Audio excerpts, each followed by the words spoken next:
All right. How are we all doing? We're back in business. I've been away, and now I'm back. Let's see how things are looking. Evening, Mr. Phil. Hope you're doing well. Oh, how's everyone been? It's been a bank holiday weekend here in the UK, so I was away with family, which was nice. We went off on a walking holiday. Those of you in the VIP sections may have seen a couple of photos of me in a field, proving Callum wrong that I do indeed touch grass. But that's about it. I'm a little quiet. I can work on that. Rat emoji. Hey, thank you very much. Thank you very much. Hold on, let me make sure the alert box is on top there. And in fact, boom, replay that. Rat emoji. Appreciate you. Hope you're doing well. Let's go with turn the gain up a bit. How are we sounding now? Do we sound good? Hopefully that's a good amount of volume there. Wanted to go through some of the Renegade changes because I have been very busy, had a lot of stuff going on, work and also, going away for 4 days, all of that good stuff. An emoji so good it got played twice, yeah, hell yeah. So I wanted to take this as an opportunity to go through the draft changes because I've skimmed them all, but I haven't looked at them or talked about them. So let's look at the changes to the draft updates. And then there's two other things I want to do. I want to just get some general vibes, if there's anything fun in here that people are playing around with. And then also, for the Open Order Summer Sesh, which is an event being run by Will, Callum, and also Jordan. If you're a VIP member on YouTube, if you're a channel member on YouTube, then you can, as long as you're a VIP member on Discord, you're able to join that one. The list submission deadline was technically yesterday, but it's like an open submission until the 15th because it's I wanted to get the game started sooner rather than later. And we could put it to a poll, but I'd really quite like to play Ogre Kingdoms. And I've had some initial thoughts on what I maybe want to test with the new version of Ogre Kingdoms. And I think this would be an interesting one to play around with. But we'll get to that towards the end. The classic Man Reads Book channel. Hey, Bavian. Hope you're doing well. Hope you're doing well. So, yeah, let's get to it. Let's have a look at the changes, because I think I literally just skimmed all of these. I don't think I've given any of them the real time they deserve. So let's see if there's anything in here that jumps out. From memory, with the Dark Elf update, the main thing that people were kind of losing the rag over was the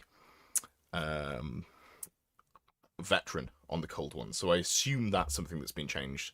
I think, actually, I'm not even sure if I've looked at this one. I think when I was talking to Val when he was in the UK, he mentioned he was going to change that. I actually don't know if I've read through these. Music Theory Wizard, second in a foray tournament with 9 fanatics here in Western BC, Canada. Hell yeah, love that. Foray's so fun. You know what, before we get into it, let's just talk some Warhammer. If you haven't already, you should go and play like a foray event or a battle march event, whatever event is called. Anything between 500 and probably 1,000 points, maybe sub 1,000 points, so you can't take any of the Lord level characters. Really cuts down the amount of rubbish. They're just great. I've had such a good time with playing small format Warhammer. It's something I'm really excited to do. There was one at the TSN Arena this weekend, which I was a little bit bummed to not get to. But again, I was away with family, so, that was good. But definitely look out for them. Let's do some reading so you can make it into an audiobook instead to the 2d6. Something that in fact, no, I'm not going to... I had an idea that I was thinking of doing for an April Fool's, but I actually think I might end up getting round to doing anyway. Maybe not for this edition. Maybe it's something I'll do for next edition. But it's one of those which I think is really funny, but it's going to require multiple work days to produce, so it's not something that's on the list right now. But I got some fun stuff in the works. All right, let's have a look. So the changelog. This is Dark Elves changelog. First of all, the Hecatare's Blessing being changed to the same as the High Elves. Previously, it was a dispel ability. So the reason that they've changed it is it doesn't really fit them There's overlapping rules between other things, and they can just give the same blessing. Yeah, that's fine. I did like that they had like a dark mirror in terms of they did something different. And honestly, I wonder if the Dispel reroll, it's not more powerful, but I wonder if it's more valuable in the way that the lists play. Because like if you're playing 2,000 points of High Elves or Dark Elves, you're probably playing Double Dragon. And if you're doing Double Dragon, one of them being a wizard, you're not super worried about the spells. You're just going to get 3 spells that you can't pick. Yeah, I mean, I guess there were updated signature spells, so having the reroll on casting that is quite nice. But yeah, I really like having a reroll on a spell. However, simplifying it, sure, I'm not opposed to that. Not opposed to that. Murderous. They changed it, but they just changed it to all mundane weapons. Cool. So that's just a clarification for inconsistency with the word doc. Honestly, you know, I think we can give Val a pass on that one, given that we've seen some pretty heinous copywriting errors from Games Workshop. Maybe, actually, you know what? Have there been them in Old World? Oh, yes, of course. There was the banner. What was that banner called? Oh, I can't remember off the top of my head. Was it the Cathay banner? I'm immediately getting myself sidetracked, which is one of the reasons that typically for these sorts of things, I'll record them solo, so I'm not just stream of consciousness talking to you all. But I think this is a fine vibe. Was it? I feel like it was the War for Cetra's Fury that had the banner in that didn't do anything. No, it was Renegade Crowns. That was it. All right, I don't need to find it anymore. There was the banner that just said, "This is a banner," or whatever it was. Okay, cool. Yeah, less terrible copywriting than Games Workshop. Acceptable. We will accept it. The Cathay banner that was just the clan, the Skaven Superior banner. That's true. Yeah. There's a good example there as well. Will of the Gods replaces Dragged Along. So this is just changing the functionality of how Dragged Along worked. Okay, so this is instead of previously they had Dragged Along just changed. So instead of modifying it, they've just added a new rule. Okay, we'll look at that when we get to it. Whip of Agony. Remove strike first, reduce cost. This is the Beastmaster Whip. Okay, cool. Sure. Whip of Agony. Let's just have a quick look at that one. I think it's terrible, right? It's like an AP1 whip or something. It is... Oh, it's just Sodomite. Sodomite with additional rider for 20 points. Sure, that's fine. I'm not upset to see that. Sodomite is the extremely common one, right? Yeah, and this is something that I've seen people losing the rag over a little bit. Weapons or like magic items in the core rulebook should not be as good as the equivalent ones or like the technically better ones that you get in the army books. If it's an army-specific item, you should just get a better version of that. There's no reason to have the core ones be best. Don't make me tap the sign. Tome of Furion, 1 per model. So Tome of Furion is the +1 spell known item. For some weird reason, just legacy copy editing, this is not an extremely common item, whereas it is for High Elves and, you know, spell familiar for Chaos, yada yada. So making this so all your wizards can take it, cool. Wait, is a Silvery Wand extremely common? I feel like Silvery Wand isn't, actually. No, Silvery Wand is not extremely common. Alright, that's fine. I don't mind it being. Like, every other one is. The spell familiar for Chaos and for Vampire Counts is, so I think that's super fine. Super, super fine. Shield of Grond, return to original cost. What did it go down to? It's 40 now, right? I think it went down to 30. I don't remember what my take was at the time. -1 strength is +1 toughness, 30 points. Like, honestly, I think it being 30 points is probably fine in terms of... Like, I'm not opposed to it staying at 40. I think it's still good at 40. I don't know that it needs to be buffed to be 30. But if you look at the equivalent of +1 toughness, then Ogres +1 toughness, even outside of the renegade upgrade. Theirs is 30 points, right? More Seeker, 30 points. Yep. Mantle of Stone, 30 points for the other +1 toughness item. I think 30 points for +1 toughness is basic. It's the stat line. This is effectively +1 toughness, although it's better. It's better than a flat +1 because of breakpoints. Is it? No, it's exactly the same. It's worse actually because Strength 1 can still wound you because it's to a minimum of 1. Okay, yeah, no, this could just be 30 points. I would not be opposed to that going back to 30 points. But also at 40 it's fine. Like it's not something I'm worried about. The reason as well that it's worse than the +1 toughness items outside of the whatever maths you're doing is you can't use a great weapon with it, which is generally what you want to give your elf lords on the back of a dragon if you can. The reason you don't see it for Hiles before someone says, oh, but they always take halberds, is because of points. If you can fit a great weapon in, great weapons are better. Cool. Cold-blooded banner. Change wording so it's single use, provides a leadership reroll. Single use of veteran for stupidity on the Cold One Knights instead of them having full-time veteran. That's fair. That is fair. A little bit of a shame because the Cold One Knights are an okay unit that are massively unlocked in my mind by the Banner of Harganeth. Banner of Harganeth makes them so good. It gives them +1 AP to all of their attacks.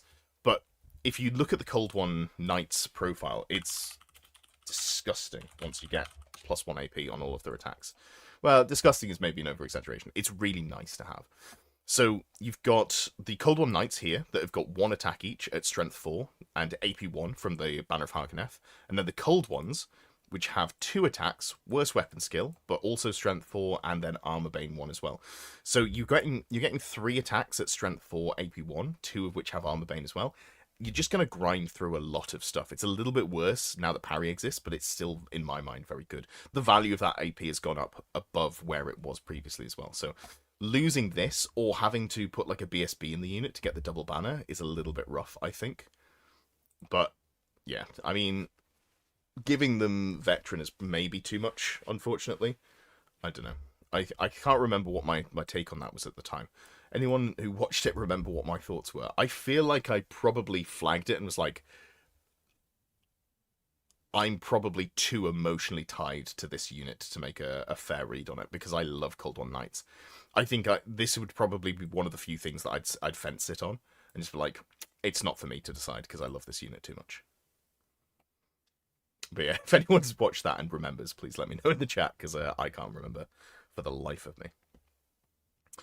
Focus familiar. Clarified spell attempts are measured from the familiar. Okay, sure. This is not how it's been played up until now, but this is a fair line. Ruling it this way is stylistically similar to how the game is moved in regards to casting. So for anyone who doesn't know what a focus familiar is, it's an extremely common item, once per use, 10 points, I think, off the top of my head, and you get to pick a point and cast from that point.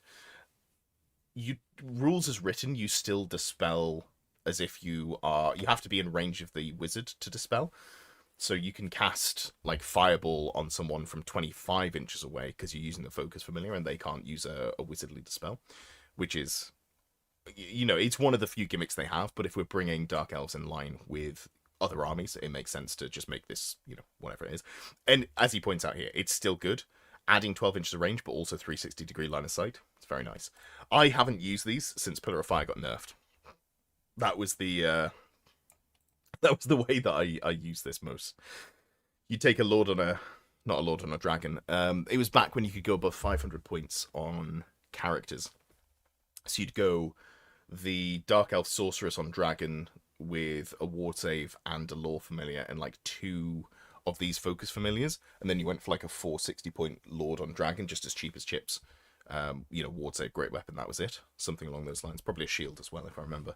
And yeah, that was good. But the game is very different to how it was then. So, Cursing Word, this was previously a remains in play. You're setting their weapon skill, ballistic skill at 1. That was brutal. That was absolutely brutal.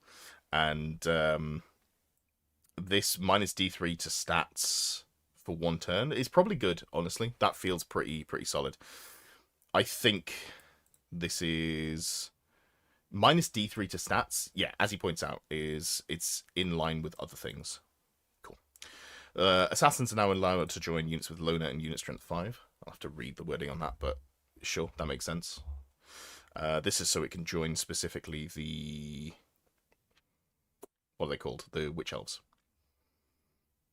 Even in existence. Hope you're doing well. Hydra and Charybdis, the points have gone up. They were something that we definitely looked at as a point of potential power. I think 165 and 145.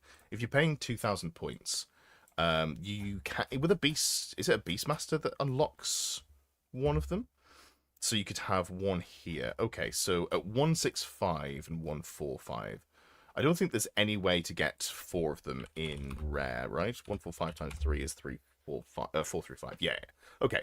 So there's no way to do that, and 165 times 3 is exactly 495. So yeah, sure.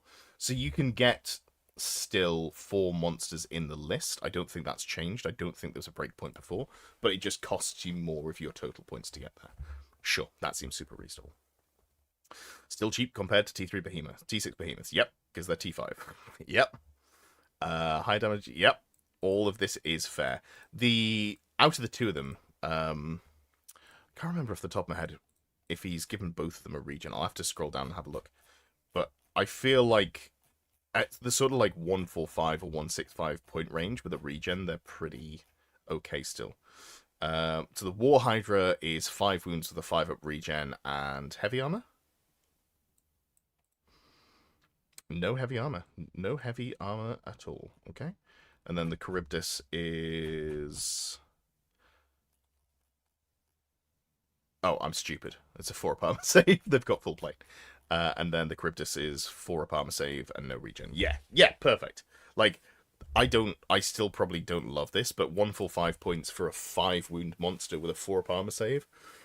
If I'm ever going to run one, this is probably the points level it would have to get down to consider it. And even then, I might just say don't bother and just run to Triple Hydra. I know the attacks here are more appealing. Like, this has got some stuff here, and then you've got the handlers as well. But yeah, going up to that point level, I don't think it makes them unplayable, and I don't know that they were too good before. But I think we marked them as keep an eye on this previously. Removing AP on the serrated... yeah, cool. This was just a case of serrated maw already working in a way that was previously done. Hydra... giving the Hydra regen is... sorry, giving it flammable... okay, sure. That's fine. I don't really care too much about this. We'll have a look at them again if we scroll through the PDF. Oh, Cauldron of Blood. Lots of changes. Let's come back to that one, because that one we're going to have to think about. Blackguard is murderous for hatred all enemies. Sure, that's fine. Remove the 1.5. See, I would have preferred to... I feel like it was just laziness or oversight that the Phoenix Guard didn't get the upgraded halberds, and I would prefer to get the upgraded halberds on executioners, on the Blackguard, sorry. I still probably wouldn't play them, so it's not like I'm like, oh, but that's how I want to play my unit. I think it'd be fine to upgrade them here, but like I understand the point, and he really doesn't want to like overstep compared to the core, but I think you could just give them this and feel okay about that. Execution is going up in terms of points. Puts them on an even points cost with Swordmasters. How often do you see Swordmasters on the tabletop? Not that often. Give them loner so they can only... oh, considered giving them loner. Yeah, sure. That's fine. Didn't bother with that. Shades, remove veterans, and added back... okay, yeah. Just gave them too many things. That's probably fair. Witch Elves... cool, removing a redundant rule, that's super fair. Sister Sorter, first to the fray. I can't remember first to the fray. Is that a rule that I'm just blanking on? Wait. They gave them the dwarf rule? Oh, it says here. Huh, Baby Swift Stride. That's interesting. We'll have to have a look at those again as a full breakdown. Because that's kind of... it's kind of spicy. That is probably the way to make infantry more playable. Just give them a longer charge range. anything that doesn't want to stand on an objective and just score points probably just needs to be able to go faster. So yeah, fair. Remove veteran. That's a shame because stupidity sucks. Sure, remove ponderous on the harpoon. Cool. They are bad rules as written because you're taking loads of penalties for moving and shooting, so that's fine. Golden points reductor. Cool. Bloodrack Shrine is a chariot. Okay, we'll have a look at that one as well. And then Stony Stair, multiple shots, D3. Okay, sure. None of those things feel super important. Let's have a look at the Cauldron of Blood. So Cauldron of Blood is going back to the 7th edition version. Remove Drag Along, give it Will of the Gods, movement 5. It's a leadership test spell. I like this. Instead of having a bound spell, they've gone for basically the version of like scrolls that you get for Tomb Kings. So like we've got an equivalence of this in the game already. Reduce the leadership. Sure, I guess that makes sense because it's on a leadership test here. Blessings, yeah, because you can't join the unit. Okay, cool. That, picking a unit that you're not attached to, but like near, that's fine. Still gives a 5-up ward to itself, gives a 6-up ward to the unit it joins, and then there's a blessing that gives it a 5-up. Okay, cool. Sounds interesting. I'm gonna have to look at that. Bad Ed, you gave me an illegal list. What did I do? What list did I give you that was illegal? I haven't given you a list that's got loads of war machines and no core units again, have I? I did that once for Steve, and he's never let me live it down. And by that, I mean I'd probably bring it up more than he does now. Okay, so what did we want to look at specifically? Will of the Gods, I need to read. And the spells. Needs an extra non-swarm list. Oh, I've done the same thing, and just forgotten the swarm doesn't count. Apologies. Oh, wait, this was the Snotling list. No, you gave me an illegal list. You probably didn't, I think. I may have given you the illegal list. Alright, let's have a look. Where's the Will of the Gods change? So, it can join a unit strength 10 or greater unit. Place in the center, no longer has lumbering.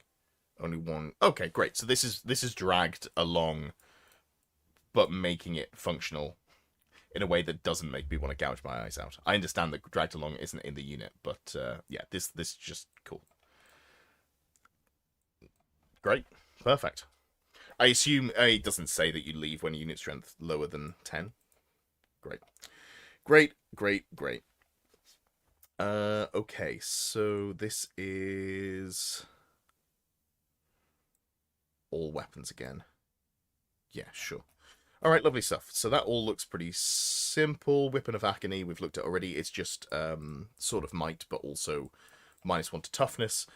These rules, just in general, aren't something that you need to particularly worry about being OP or good, because anything that is relying on its toughness probably isn't being wounded by this. And then there's also low AP, and it has to get through the saves. So yeah, this is one of those things that you definitely don't count on as the player that's buying the magic item.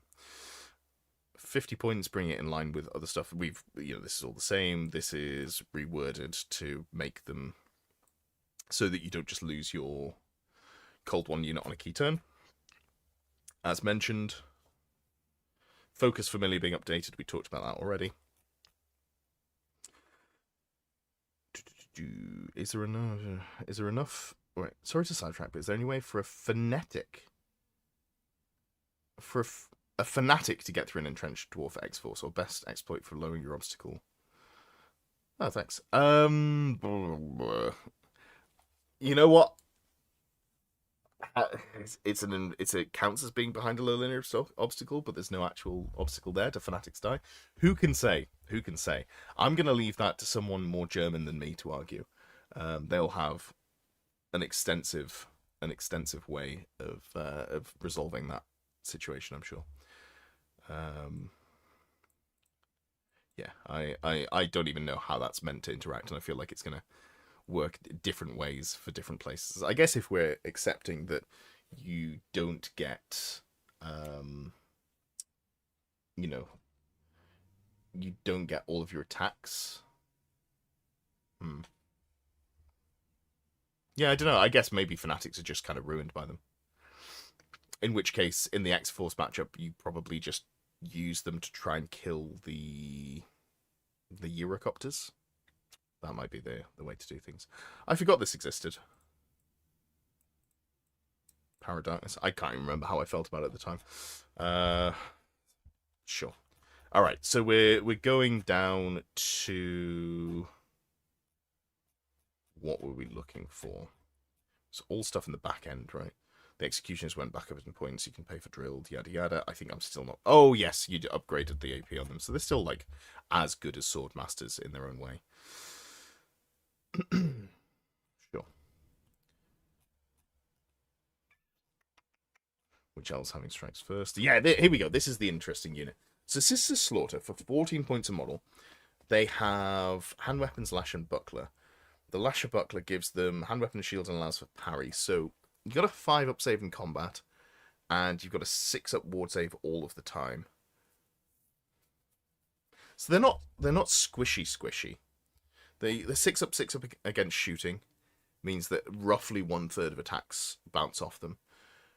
And if 5-up, 6-up in combat, but then you're leaning on the strikes first 2 ranks, lash and buckler. I assume, I guess this is just legacy. They just always get to fight in 2 ranks. That's interesting. And then with the swift stride, or like first to the fray, you've got a declarable charge range of, was it 14? Yeah. It's not awful. It's a volume, because they have 2 attacks each, so it's effectively 3 attacks each, because you're fighting with 1 extra attack in the second rank. So a frontage of 6, you've got 19 attacks, weapon skills 6. Do they have hatred or anything like that? They've got murderous, so they're rerolling 1s to hit, and the weapon skill 6. 12, call that 14 hits. 8's volume. 8's volume. There's skirmishers as well. I forgot there were skirmishers. Yeah, that was it. They were being brought in line with the war dancers. That was the goal of them. I think this is interesting. I think this is a unit that actually does things now. With that increase to the charge range and the durability of skirmish, I kind of feel like there's something that you can do here. How many characters can you... They're not loner? Witch elves are loner, right? Yeah. Witch elves are loner. Sister Slaughter are not. Oh. Huh.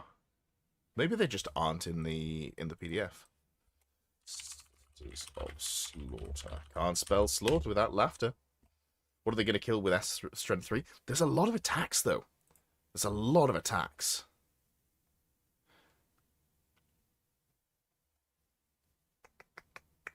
Yeah, they do have loner on here. I wonder if it's deliberate that they don't have loner on there. Interesting. Because they don't have loner, Boris. There we go. Nothing better to do's got it. A demonology caster with Steed of Shadows and Demonic Vessel will go hard. Like, that's kind of terrifying. Because they're going up to 3 attacks each. Which becomes 4 attacks when you fight in the second rank. Which is strength 4, AP 2. Which is hitting on 3s, rerolling on 1s to hit. That's not bad. That's an actual unit. Now, you got to invest in it. But the main thing I was looking at when I looked at this unit was going, how do we protect them from magic missiles? Because that's normally the way that this sort of unit falls over. You can just give, you could go Demonology Caster, Lore Familiar, Power Scroll, and Spell Eater Axe. Even in Big Ives. Could be AP3 with Banner of Harganeth if you don't want cold ones. You could do. I think that might be more investment. Like, I don't. If you're going for like that sort of Death Star, I think I want more durability. Like if I'm putting that many points in, because they can't. Oh no, they can have a magic standard. Sorry, You're absolutely right. I was thinking you'd have to put a BSB in there, but you can have a standard. Interesting. I think if we're going the Demonology caster, I'm happy with AP2, but I think I want more durability. So maybe it's the -1 to be shot banner, the Swirling Winds banner. Do I want the anti-stomp banner? I probably just want to not get caught. That's probably my game plan in that situation. So, are there any other banners that are worth going for? I don't know why I'm looking for the old versions, because I think a few of these have had upgrades, right?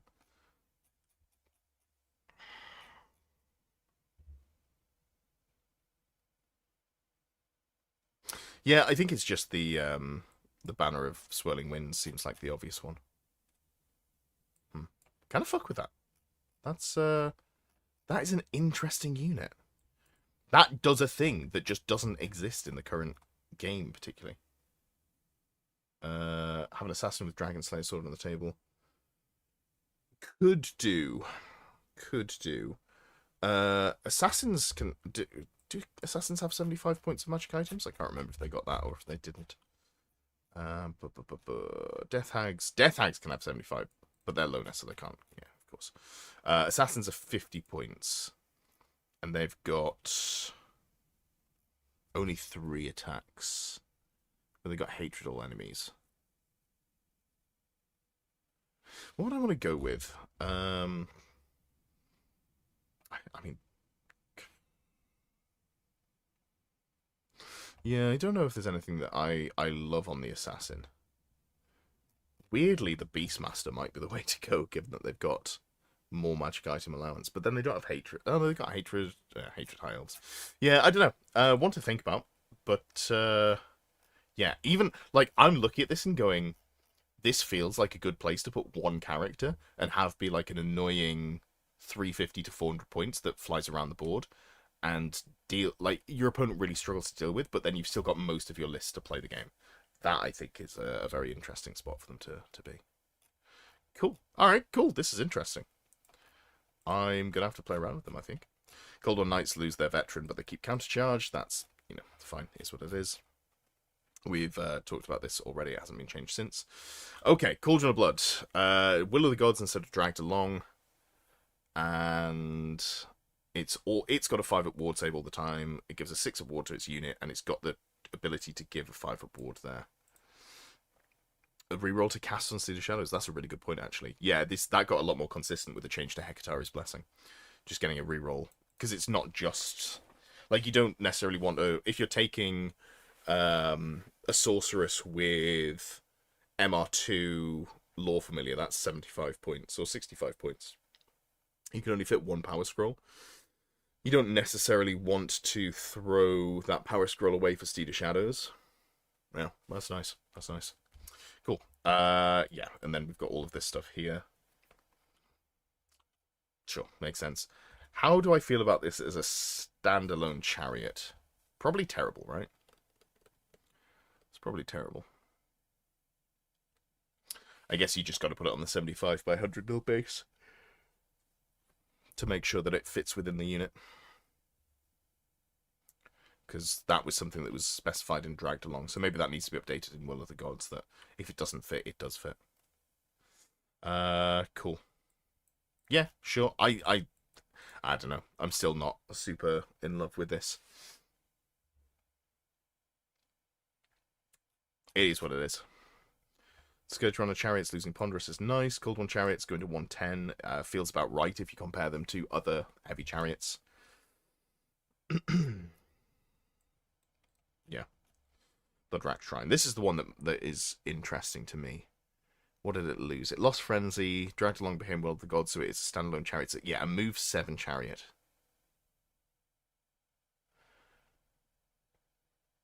So basically, this is like, in terms of what's changed, this hasn't really changed at all. In terms of, oh no, you can just run it separately. I don't think the version of dragged along they had before allowed you to do that. Sure. That's fine. That's fine. We'll just assume that works the way that we want it to. Sure. You remember in 8th edition there was a Sisters of... Oh, the SOS. What?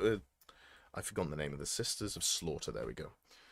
Build with characters and Bloodwreck Shrine that was neat. It was something like -3 leadership, enemies get no ranks. That sounds pretty miserable to play against when there was no Fabigo. That sounds like it would be a real nightmare. Now you'd probably... I guess the minus leadership is good still. You just make them pop. Yeah, okay, cool. Is there anything else in here? Cauldron of Blood, we've looked at already. Looked at this already. All of this, all of this. Hydra. Yeah, so let's just have a quick look at the Hydra and the Charybdis. 165 points. T5, 5 wounds, 4 up armor save, and a 5 up regen. But you get back each wound on a 4+. However, it's also flammable. I think that's like for 165 points. That feels pretty reasonable. What does it die to in terms of shooting? It dies at the same rate. Like, cannons are as effective against this as they would be against a T6 model. In combat, the T5 is definitely a downside, but if you make it into combat with a monster, you're generally pretty happy because you've got the stomp attacks and everything like that. Shooting, how does this feel about? There's not that much ballistic skill shooting. The balloons, wound on 3s instead of 2s. Ushabti if we see them again. Wounding on 3s. Sorry, 3s instead of 4s. Ushabti 3s instead of 4s. 4 up armor save. Yeah. This feels... I think I like where the War Hydra is positioned. I don't think I'd pay much more than 165, but it feels pretty okay as far as I'm concerned. So, yes. Serrated more, just going back here. When I read this the first time, someone corrected me in the comments that the extra attacks are plus remaining wounds. It's not plus lost wounds, which is correct, but feels a shame. It does just mean that most of the attacks are kind of mediocre, but it is then a behemoth with D3+1 stomp attack. So, yeah, it's if you compare this to a Necrosphinx, feels pretty sad. Feels pretty sad. Can we petition to make the Stony Stare ability magical in combat, or what for the Bloodwreck Shrine?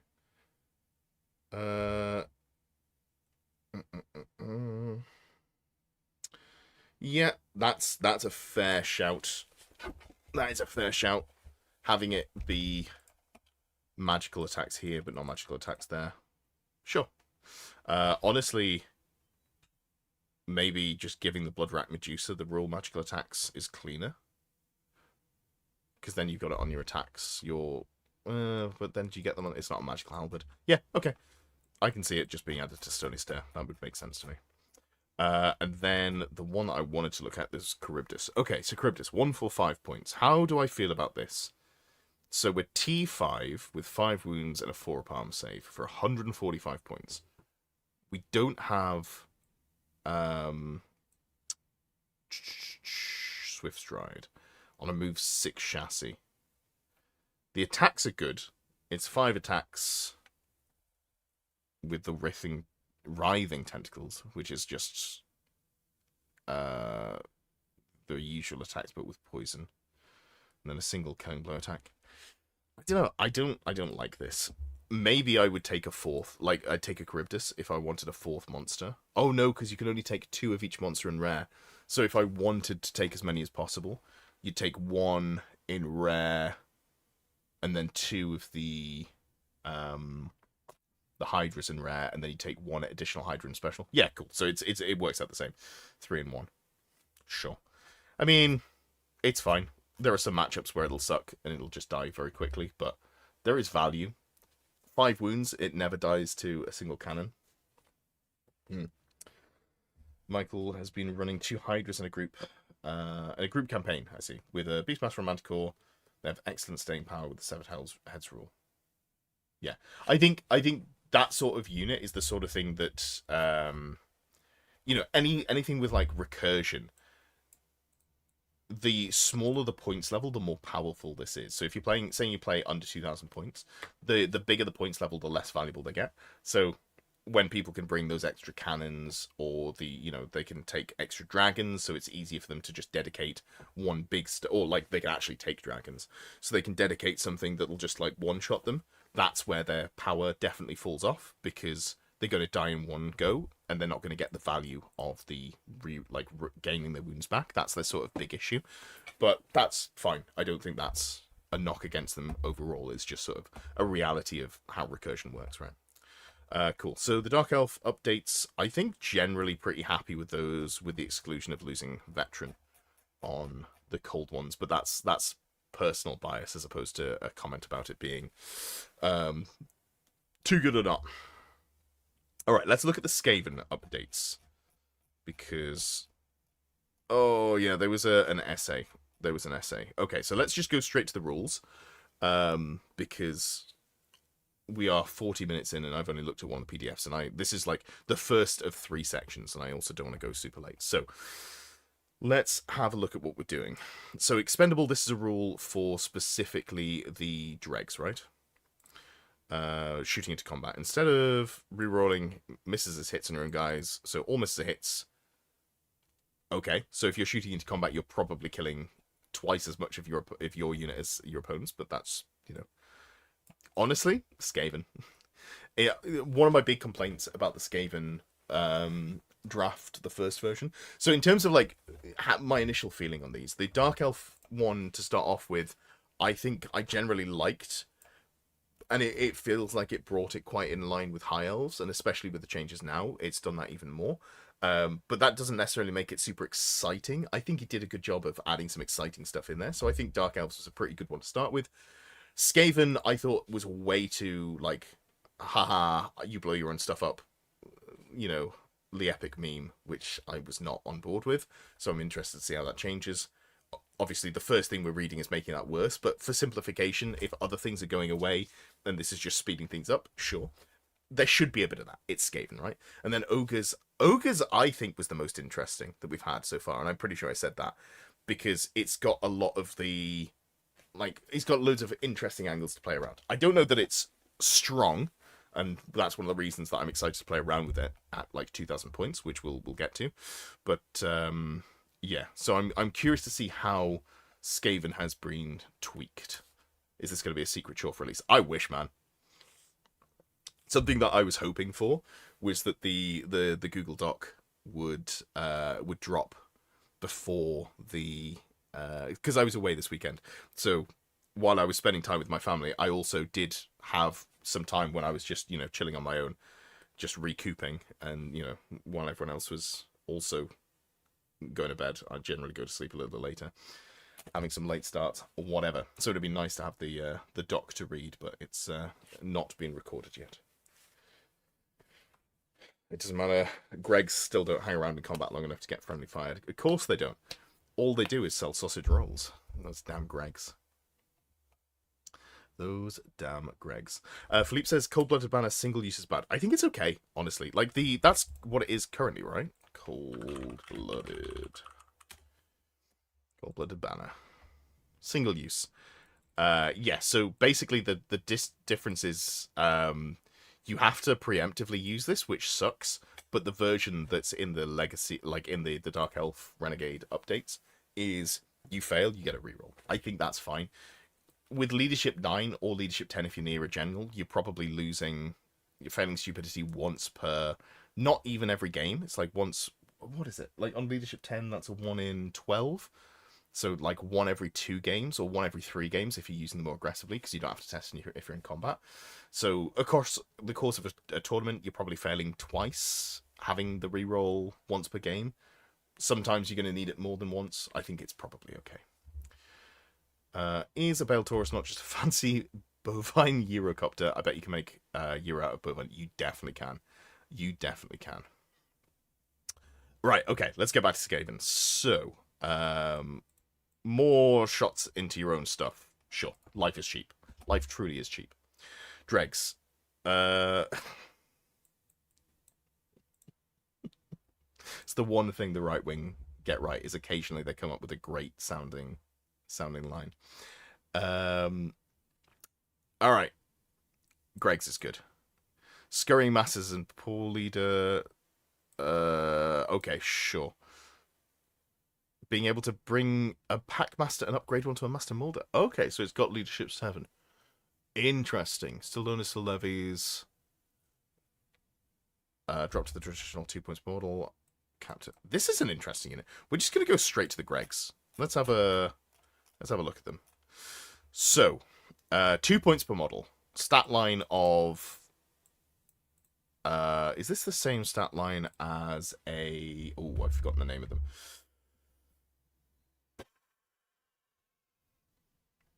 The ogres. What's the ogre Noblars? There we go. Noblar trappers. Strength 2 is the difference here. So 4 to... Okay, so you get more movement, right, for the Gregs? More movement, the weapon skill, ballistic skill doesn't matter here. Strength is higher. And then other than that, leadership 2 instead of... Yeah, okay. And then you still have to pay for the shields. And you can take slings as well. Okay, sure. Packmaster, Master Molder for 25 points. That's making the unit pretty expensive. 1 model to a musician. 2 points per unit is hilarious. How much did they used to cost? Oh, it won't tell me in here, will it? This is just the... Anyone remember how much a musician used to cost for slaves back in 8th edition? Hey, Paul, how you doing? Comment for the common gods. Oh, you know what? I'm out of streaming practice. I haven't done any of the things that I should have done. If you're here and you haven't already, please do give the stream a thumbs up. Muchos apreciado. Although we seem to be doing pretty okay for the evening anyway. It's still good to see. And other things, links down in description if you want to buy Warhammer or 3D prints. And also I do coaching, and I think I'm good at it. So if you want to go do coaching, my Patreon is down in the bio. Let's get back to it. Make unpaid interns great again. Yep. Still struggling with foot. I think you should just amputate it. I'm not going to laugh at you, but I don't. It's a disease that I just believe should have remained in the 1700s. Musician was 2, poor leader 4 in the 7th and 8th book. Thank you very much. Appreciate that. All right, cool. Let's leave it at 2 points. It just looks weird. Like, I'm so used to it being 5 points per model. But anyone remember back in day when you could have half-point models? I remember. Okay, so rules-wise, they've got Horde. They don't have Warband, so they just don't have the leadership there. They've got Levies, so they don't get to use the General's leadership. Scurry away... Yeah, that's just the normal Skaven rule. Expendable, so you can shoot into them. Cornered rats. If they ever break and flee, they're completely destroyed. I still don't like this. I still don't think this is good. Loner. It feels like you have to, at minimum, put a Master Molder in. A Leadership 7 Master Molder. I just don't think you can... Yeah. I think if they lost the Cornered Rats rule... Do they become too good at that point? Because you can take 40 of them plus the Packmaster for 107 points if you include a musician as well. Oh no, because you want to give them shields. Do you give them shields? Probably give them shields. So yeah, no Warband and Levies, so they're just leadership 2. Yeah, they're just leadership 2 unless you pay for the Packmaster. For 5 points, they get to leadership 6. And the Packmaster goes to a rear rank, so it doesn't just immediately die. So that's something. With the points cut and the Master Molder, a unit of 40 is a little cheaper than they used to be. Yeah. I do give them shields. Yeah, you probably do. Because getting a 5-up save in combat is just probably worth them breaking less often. Right. So we're talking 120 points for 40. Plus, so it's 106, 145, 147. That's how maths works. For 40 models. I mean, if we're comparing them to Noblars and to zombies, that doesn't feel too egregious. You just terror charge them for the guaranteed flee and the redirect for no charge reaction. Unless they roll a double 1. Sometimes they're going to roll a double 1, baby. Two massive units of Greg's did very well in overall. Interesting. Cool. Well, let's just. I'm still not sold that they are something that, like, whether whether or not they're good, they're kind of just like more core, right? So I'm not super sold that they're an exciting part to build around. So I'm not too bothered about reading through them. All right, let's have a look. What else was there? I bitched and moaned about this when we were out for food. Leadership 6/7 is very useful for them against drakes. Yeah, absolutely. Boom. I like that as a flavor reason. I just don't think that they should explode. I just don't know how to make them. Yeah, I don't know how you make them worthwhile, but not also just the best thing you can take, right? Poison Wing Globadiers. No long range penalty, limited them to 0 to 1 per 1,000 points. Yep. There were people who had immediately ordered as many as you could possibly put into a list, so they were obviously something that needs to be looked at. That's probably a good change there, along with the 5 still wounding. Poison Wing Globadiers restrict a slight nerf. Nope, I just read that one. Dragged along. You got rid of it. Pushed into battle.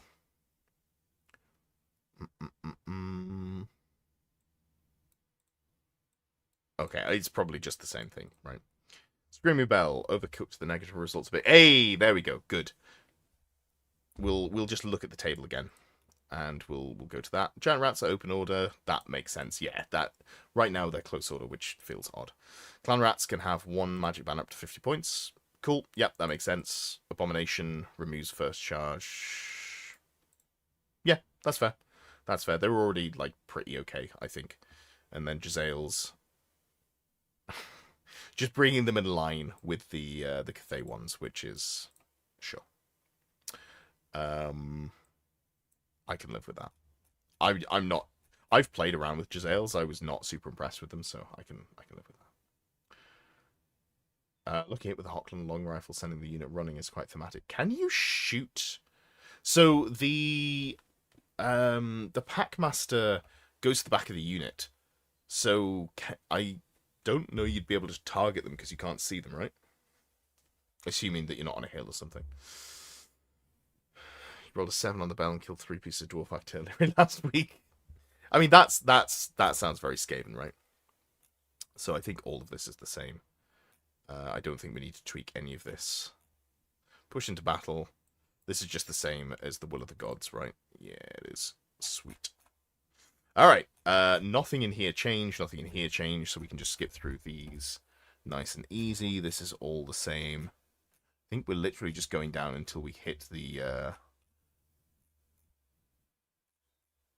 I don't even know what we're looking for. Jezzail's cool. Can give them reserve move. The same rule that I don't care about having for Cathay, but we can have here.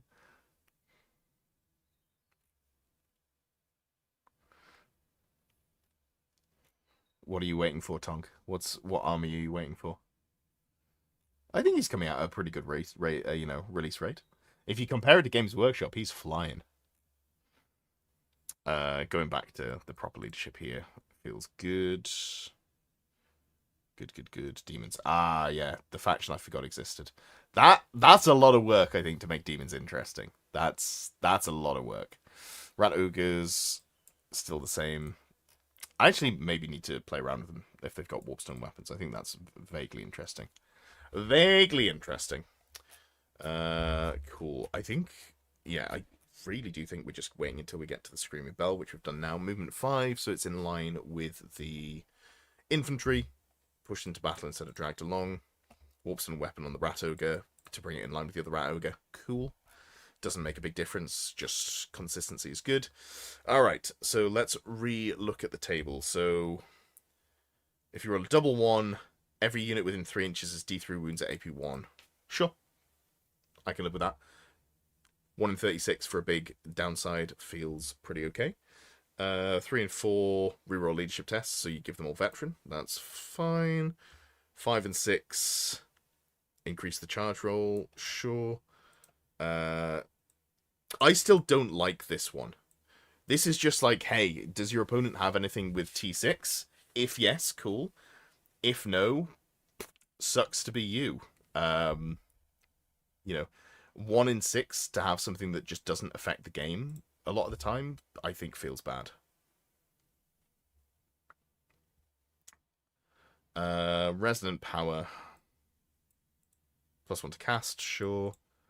+1 attack, sure. A sonorous knell. Enemy units suffers D3+3 wounds with no armor saves. Yep. Yep. Command range of 18 because you put your general in there. Having like the powerful one. Oh yeah, getting rid of the leadership test is good because that is like so much admin. How many wounds was it before, I wonder? I didn't save a backup version of them. I should have done that. Alright, cool. That's fine. I think 7 needs to change. Like, having it only affect the game if you've got, like, a T6 thing on the board, I think doesn't feel good on the basis of a lot of armies don't run that. And a lot of the best armies don't run that. So it's not like it's even, oh, well, you know, you get strength if you're playing into good armies. Because if you're playing into Beastmen, Wild Herd, there's no T6. If you're playing into Vampire Counts, there's no T6. If you're playing into Cathay, there's no T6. So already that, you know, Bretonnians, no T6. What is there? Warriors of Chaos, High Elves. Yeah, all of the really good stuff doesn't get hit by that. Base size for the dragged units is messy. Oh, they've gone bigger, right? Shield of Gronstonks going up.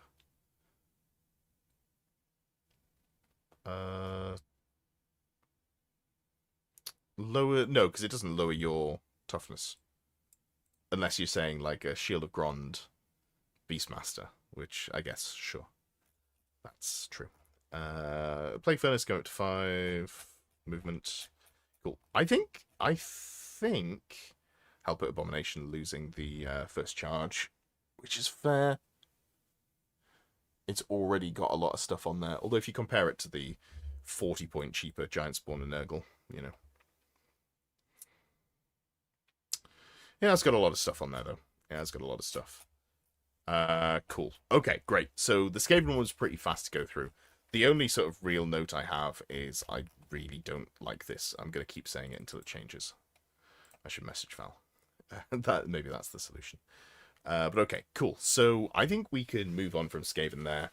Feels like some of the wackiness has been reduced, although like the wackiness of the Doom Wheel, I think, is still a little frustrating.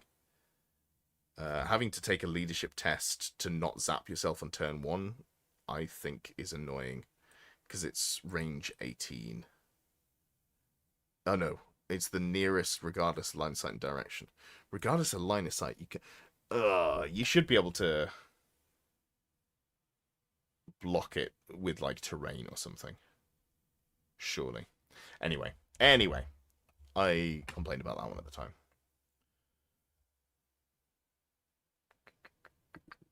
Instead of T6, it should just be T5 or higher, but maybe just hits one target with better strength and AP. I think just scrap it entirely. I don't like it. Like, this, I just don't think it should be like a conditional. It's your most common result. It should be a mediocre result that gives you a slight benefit that you're seeing 1 in 6 times. Like, you know, I don't know what that would be. Maybe some sort of, you could put emboldened on there, and you know the bells are tolling, all of your units become less likely to run away.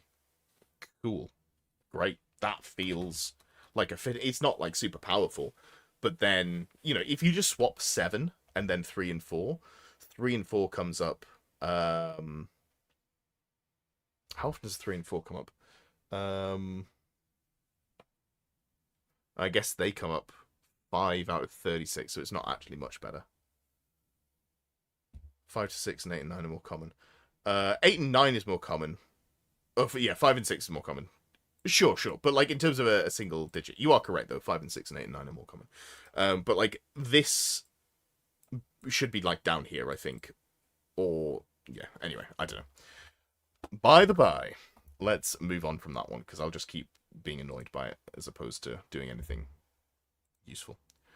Okie dokie. So let's have a look at ogres. This is the one that I'm interested in, because this is the one that I want to run for the Open Order Summer Sesh. Quick reminder, if you are a channel member, you can join it. All the information is on the Discord in the VIP section. If you are a if you're a member on YouTube, but you don't have the role on Discord, then post in the Need Role channel and I will apply. This is not being run by me. I'm just doing some announcements for it. It's been run entirely by Callum, Will, and Jordan. So all the information as per in the VIP section. And it's 2 games per month for 3 months. It's drop in, drop out. It's fun. I enjoyed the last one. I'm looking forward to this one. Just get to play some other bits and pieces. Cool. Ogres, the one I want to play. Even Chris, I'm not too shabby, thank you. Been away, now I'm back. Had a nice 4-day recharge away from looking at a screen all the time, which was good. So, oh, he's even got a previous version in there. That's pretty reasonably professional. I respect that. Okay, cool. So, Ogre Charge. This was one that I disliked.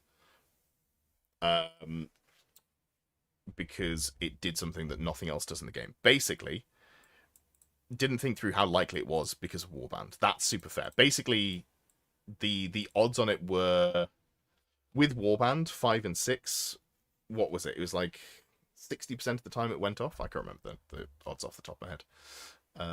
56% of the time, I think. 55. Anyway, whatever. It was too regular. Low linear obstacles negate ogres, and this is something to counter that. I think that's fair. I was initially skeptical on it, but I'm not opposed to that. Having it trigger on a natural 6 when rolling for charge, and then also you get to you have to move at least 6 or more. I think it could be 3 or more. Like, basically the counterplay that your opponent has for anything that screws them over on the charge is get within 3 inches, and that's the same for Furious Charge, that's the same for impact hits. I think making it so Ogre Charge, you need to roll the 6, but you also need to move 3 inches. That would still work fine. And it just brings it more in line with the general way the game works. But, like, in terms of it going 6, I think having something in here to allow your opponent to counter it is good, is the long and short of what I'm trying to say. I just think you could make it 3 inches instead of 6 inches. Cool. Just clarifying for pursuits and overruns. Adds a note. And then, yes, here we go. Renamed it. Yes. Warband going away and getting Ravenous Hunger. Warband being applied to the army gave the unintended consequence of making the Ogre Cauldron, whatever it's called, the Slaughtermaster's Cauldron, like, kind of okay. And now it's back to being probably not worth the points. But, yeah, that's fine. I'm not upset at that. Replacing it with Ravenous Hunger makes sense, because Ravenous Hunger is a rule that Gorges had already, giving them reroll charges. So, just getting that bit for consistency, following the previous logic of, you know, they are screwed if they don't make it in, they don't have Swift Stride, yada yada, is all good stuff. So, I like this change. I think that works well. Numbing Chill. Numbing Chill was very good. Having strikes last and also -1 to hit on the same rule was maybe a little bit too good, specifically for the banner, but then the banner was really expensive. So, I don't know. -1 weapon skill is not that exciting, and now I maybe just don't bother with taking the banner here that has Numbing Chill on it. It's interesting. It is interesting. I feel like maybe the previous version was a little bit too good, and I wonder if this version is just not good enough. Maybe that's that's where we've landed. Anyway, just some justification for the previous version. That's fine. This is interesting. The Ogre Club. So I saw that the apparently the AP on Iron Fist was universally panned, which made it go from the best option, or like one of the best options already, to just being like the best option alongside great weapons. I kind of felt like it was fine. I did like the version that he had. I have looked at this a little bit more than I've looked at the other two.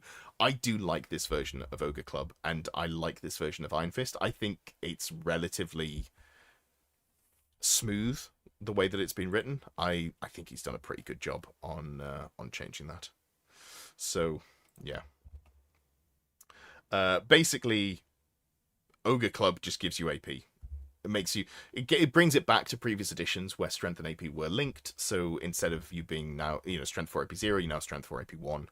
Cool. I think this is just a good change. And yeah, they maintain their armor bane as well. Cool. Lots of wording basically to just say that you get AP on your hand weapon attacks, which is a good change, and Ogres needed that. And I think this and the change to Iron Fists, or like also the previous change to Iron Fist, do make Ogre Bulls more interesting. I don't think they're as exciting or good as the Ogre Iron Star, like the big Death Star of Iron Guts with characters. But I feel like if you want to run a standalone unit, I don't hate the Iron Fist or even just like a super cheap unit of Bulls. It's like, is it a competitive choice? Maybe not, but does it make the unit more playable as just like a regular unit for like tabletop Warhammer? I think so, which I think is a good change. Cool. We'll look at the Iron Fist as well here, because that goes hand in hand with what we were saying. We'll look at the weapons actually. Iron Fist. So interestingly, he's just given them two versions, and we'll look at that properly when we get to it. Yeah, cool. We'll look at that properly when we get to it. Basically, I've said all I need to say on it, and let's look at it when it's on the screen in front of us, as opposed to just being there. Big names. There's a big deal of concern about more Seeker being used on the monsters. Probably shouldn't be, because it gives you stupid. Yeah, so that's exactly what it says here. And the 25% limit on character points. This is something that I hadn't considered, I think, until maybe after I recorded my first look. Because this was, I think, the only one that I hadn't looked at before I went through. So I didn't have time to do any considered takes. It was all like true first reads. This is interesting. Because the build in my head that was like, ooh, what if you're T7 and you -1 damage, and you've got all those wounds, and you've got a ward save, and you've got the tenderizer, and that takes you over 500 points. Here's one thing, and I can't remember if I talked about this in the video, but my favorite build, which I don't think is good, but it is my favorite build, is you take more Seeker on a Tyrant to get to T7, you give them a ward save, and you take the Wizarding Hat. Because the Wizarding Hat gives you stupidity, which makes it bad. But if you're already stupid, you can't get more stupid. So you can go Glittering Robes, and you can be like just the tyrant that will never die, except to things that kill it. Because you're on top of everything else, you're -1 to hit. Does that make it overpowered? No, it really doesn't. Remember, you're only weapon skill 6, so enemies might be hitting you on 3s anyway. Like if you're in combat with a dragon, if it's a high elf dragon, you're going to be hit on 3s. The elf rider's going to hit you on 3s. If it's chaos and they're playing exalted champions, they might have rolled the +1 weapon skill, and then they'll hit you on 3s. So yeah, the -1 to hit taking you to 4s I think is fine. Anyway, yeah, I think this is okay. I can't remember what my initial thought was. Maybe I flagged it yellow initially. But the more I see of it, the more I'm like, this is not only not a problem, I think it's also not good. Correction, you can't get more stupid about upsetting the Chaos Gods. That's fair. That is fair. Mountain Eaters available to Chaos Dragons as a gift as Chaos does not see much play. What is Mountain Eater again? I've forgotten what that does off the top of my head. Mountain Eater. Oh yeah, this is just not good. Like if people are getting... If people are concerned about this on a monster, I think they respectfully don't understand maths. It doesn't make a difference. It really doesn't make a difference. Not in a meaningful way. That's the wrong way of wording it. It's not that they don't understand maths. It's just not worth taking, is what I should be saying. Anyway, so yeah, this is fine. 0 to 1 restrictions, so they're not faction defining. Sure. I don't think they're a problem, and I don't think you'd want to take more than one of each of them. Or maybe you take 2 of them and make them T7 because it's funny. But yeah, I don't have an issue with them being limited. Warseeker did nothing wrong. It needs to be there so I can make bad choices. No, it does not. For God's sakes, man. I was trying to beat you out of playing a Gorgon earlier. And you seemed to be immune to it. We were playing a coaching game earlier. We did some like setup, so we only had like an hour and a half to play the coaching game by the time we were set up. And the Gorgon did nothing, and it was just running after some elves that were, skirmishing elves that kept rallying and fleeing. We only got to sort of turn 3, I think, so maybe I didn't break your spirit enough by making it chase me for 6 turns, but yeah, I feel like I can break him. I have the technology. Anyway, this was something that I spotted, and I said it first. I don't know if I said it first, but I saw it, and I'm the first person who I saw say it. So nailed it. This was just that they didn't work with the like man-eater upgrades because they specifically said characters. Wall Crusher, treating lonely obstacles as open ground. Wall Crusher's just OP, I think, in terms of if you're adding limitations up here to Ogre Charge, and Wall Crusher just lets you have the buff all of the time, I think you just take Wall Crusher, right? That's where I'm at, anyway. OP is maybe not the word I'm looking for, but it's strong compared to everything else that is in a similar bracket. Longstrider, infantry only. Sure, whatever. Beast Slayer, Monster Slayer does not work with shooting attacks. It never did. Yeah, this is one of those, like, it's worth clarifying just so people don't get it wrong, because Old World is layers of rules that don't work in quite the way you might expect them to do. Cool. Magic items, they got rid of the bang stick. I whinged about the Tooth Nobbler. I think I was wrong to do so, because I missed that it was specifically for the Law of the Great Maw spells only. I thought it was for all spells, and I missed that. As soon as I saw that, and I think I pinned someone's comment correcting me, I was like, yeah, 5 points is fine. Wall Crusher should probably be on the charge. Otherwise, earthen ramparts on yourself have some weird implications. Oh, true. Yeah, that's correct. I don't disagree. Another utility Noblar. Sure, whatever. Toothcracker, gone back to where it was. Casting cost-wise. Sure. We'll have a look at the spell later to remind ourselves where that is. Harpoon launcher more in line with bolt throwers. Cool. We'll look at these properly in a second. Fix that. Sure. Points in the butcher. Sure. Cauldron made it less miserable to play so that you're not just like losing points in your character if you fail the leadership test. Great. Making it more appealing to have on the table, I think, is fine. Hunter being able to look out Sir with one Sabertooth. Yeah, we'll maybe read this when we get to it. I think Lookout Sir for one model is probably wrong, but also having it for 5 feels a little punishing, given that it's the unit of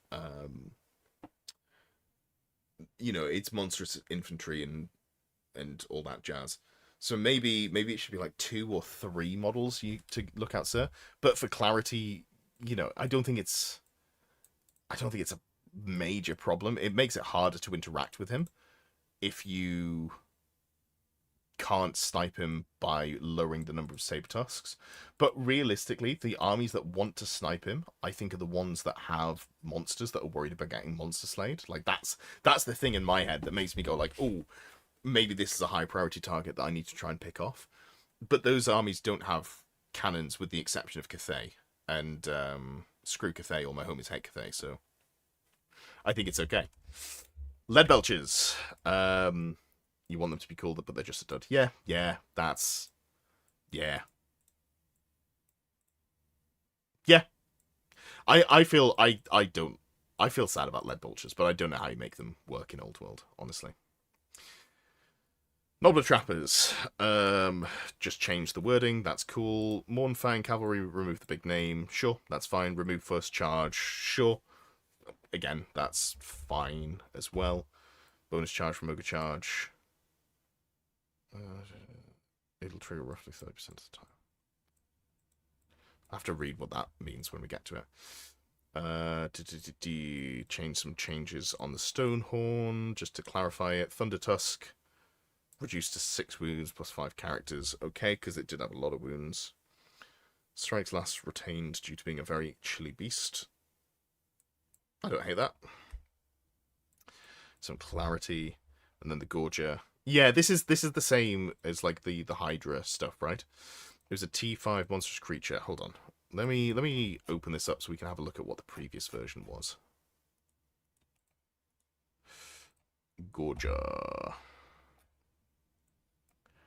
Let's take it down to... So 110 points. There were T5 5 wounds with a 5-up regen and no armor save.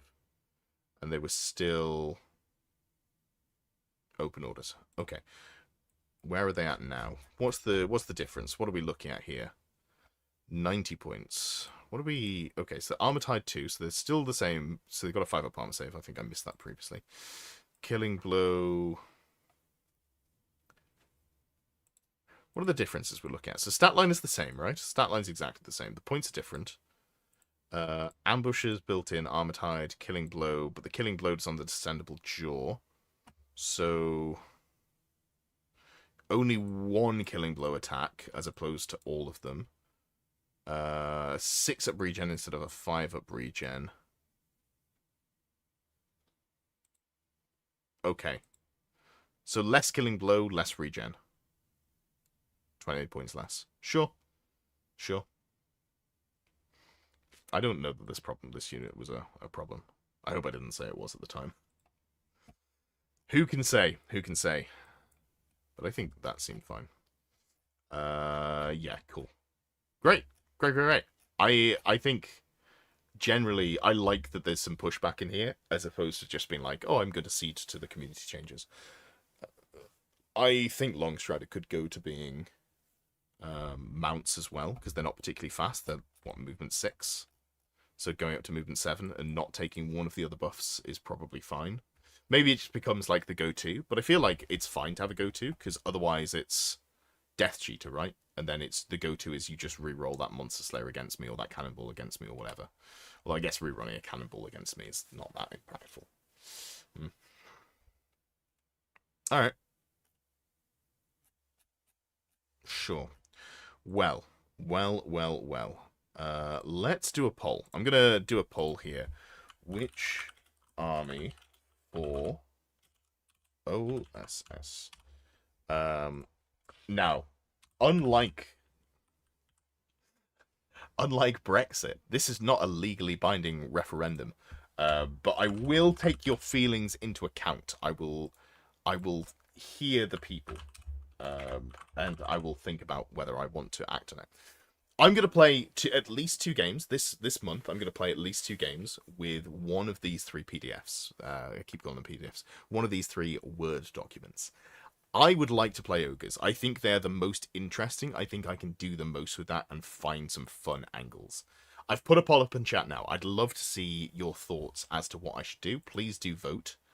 And let me know your feelings on the matter. And let's see if I can keep track of it on this screen, because for some reason it just doesn't like showing up. I think I might have to refresh my page so I can actually track the results of it. Let's see if it's on there. Okay, 5 votes so far. Let's see what we're going with. Do I have to... I think I might actually have to open up my own YouTube channel in a Chrome browser to see what's going on. I feel like there's a better way of doing things, but I don't use the polls very often, so I haven't worked out what it is. But apologies for hearing my voice in the echo. Let's have a look at the poll. How are we looking? All right, so we're currently at 10 votes. 6 votes for Ogres and 4 votes for Dark Elves. So 0 votes for Skaven. Glad to see that the Ravenous hunger of rats is not present in terms of making me play them. Political donation for Skaven. I appreciate that. You haven't even voted for Skaven though, so it feels like you probably want to press that button, right?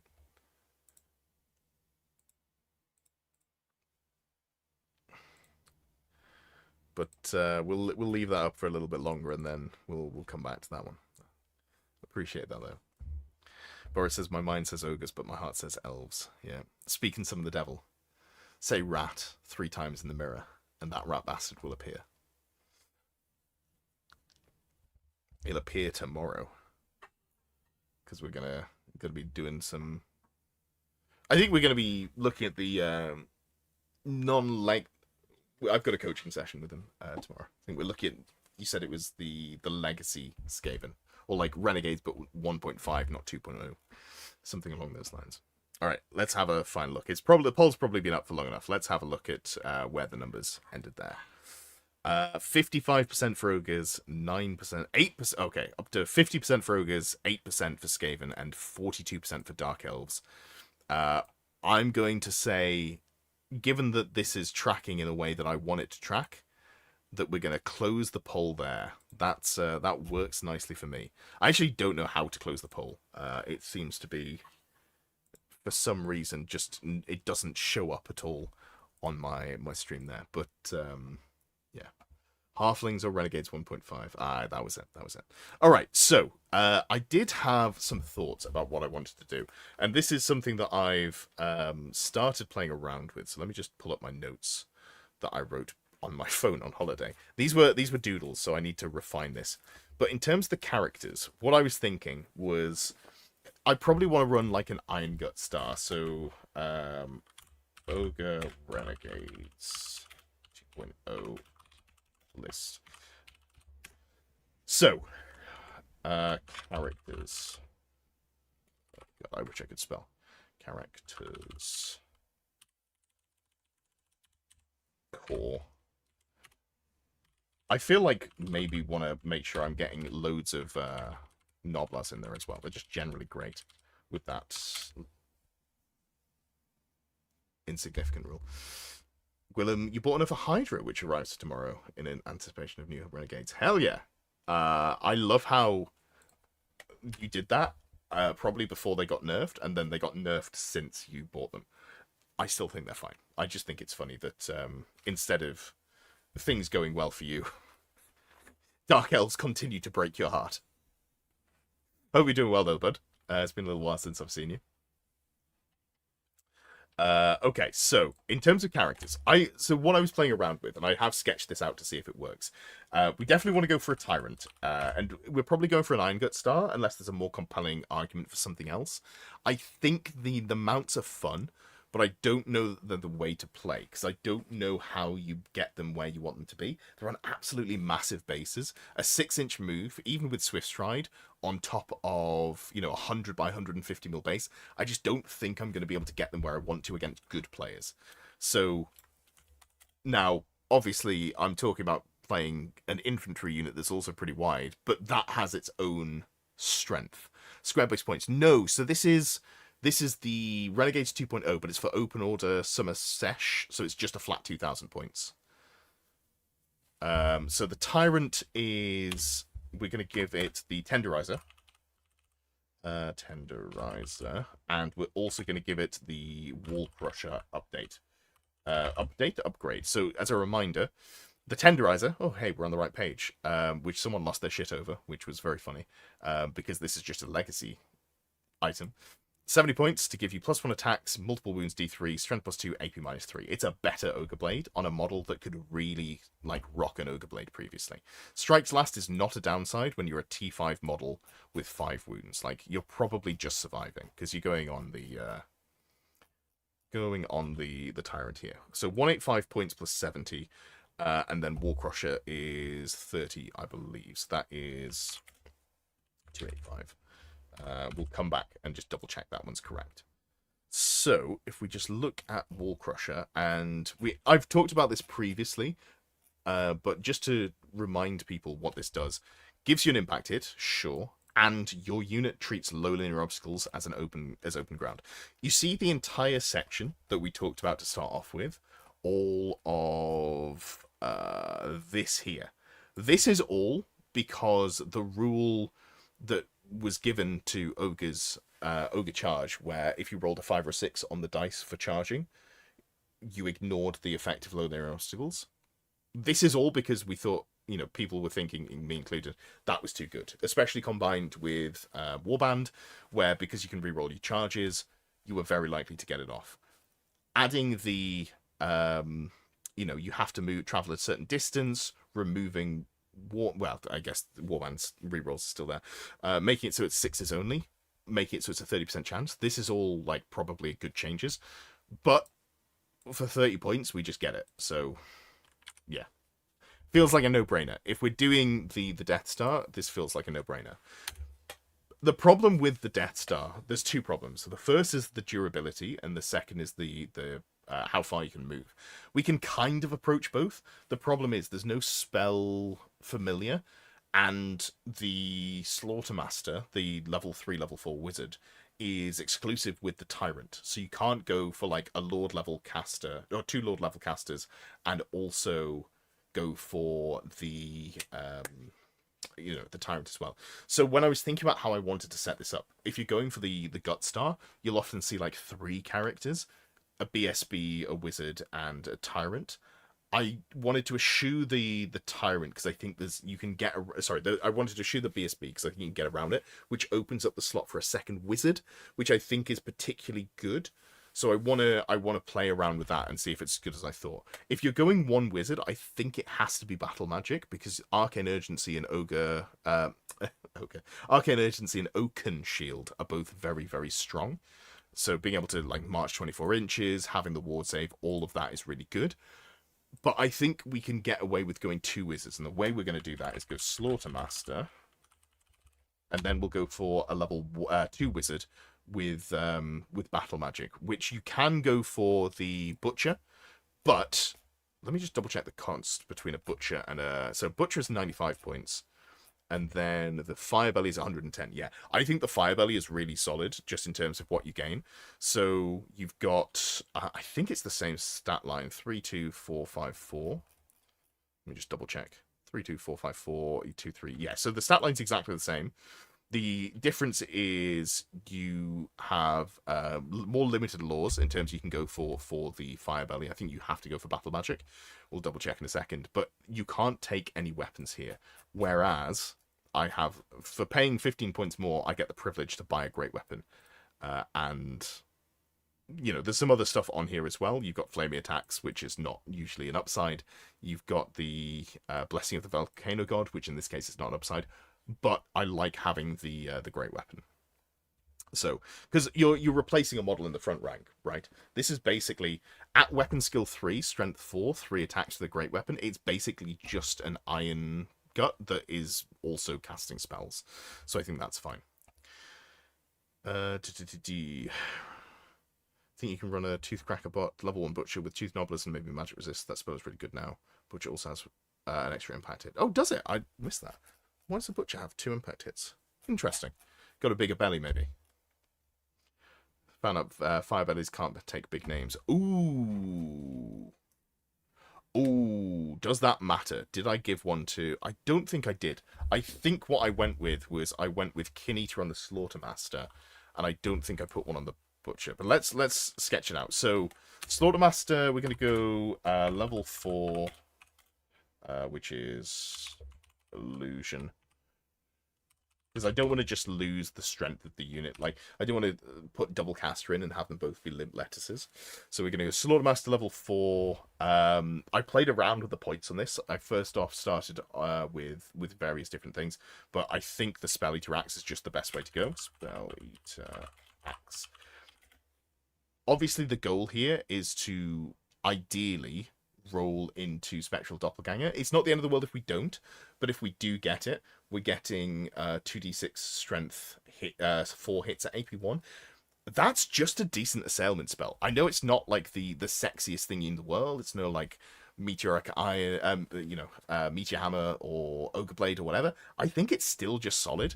And this is probably also the place that we need to pick up the magic resist. So it's a double whammy here instead of going for the sword of might, which is what I'd end up giving it before. Because I think the first version I gave it sword of might, power scroll, and then triple obsidian lodestone for MR3. That was how I'd built around it. But also, given that we need magic defense, I really like the Hellheart, which is 40 points, I think. Let me just double check here. Where have you gone? Arcane items. Hellheart, 20 points. And it makes all wizards miscast on a natural double once per game. This feels like a very... This is kind of like Arch Lightning Rod, but for spells, right? You make it so it's really uncomfortable for the heavy spellcasting army to do it. And, you know, the best army in the game right now, Wild Herd, they do not want to be miscasting on any natural double. So I think Hellheart is really good. Hellheart.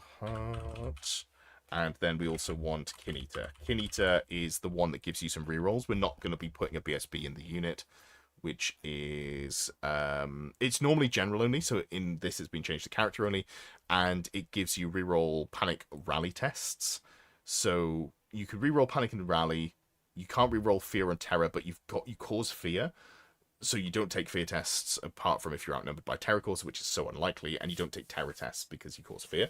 So it's basically just break tests that we're lacking here, but I think we can get around that with our unit champion on the Iron Guts, right? So that comes to 15 points on Kin Eater.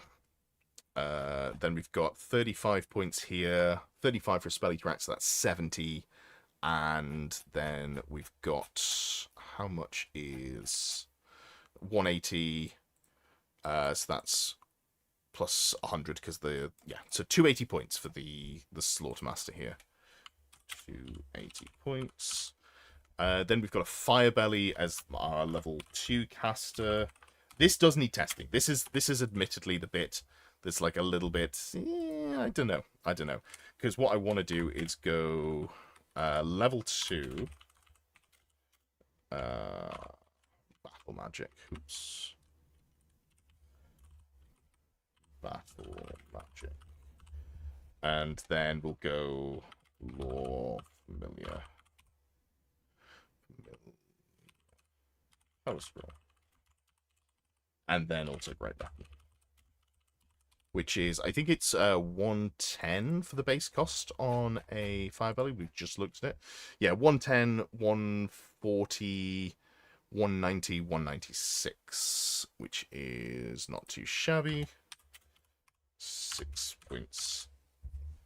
Lovely stuff. And then we finally want the Hunter, because I think the Skirmishing Hunter with the Great Weapon is like a really solid shout. Hunter, and this is Great Weapon because you can actually take them now in this version, give them Beast Killer, which is the 40-point big name that gives them Killing Blow. Sorry, Monster Slayer. Obviously not Killing Blow. Beast, what's it called? Beast Killer. Aptly named. Ambushes, because that just gives you some flexibility. Probably start on the table a lot, but sometimes they won't. And then the two things that I really like here, Arch Lightning Rod. Because if, you do have Swift Stride, but you're also move 6, you probably want to be able to tie things down.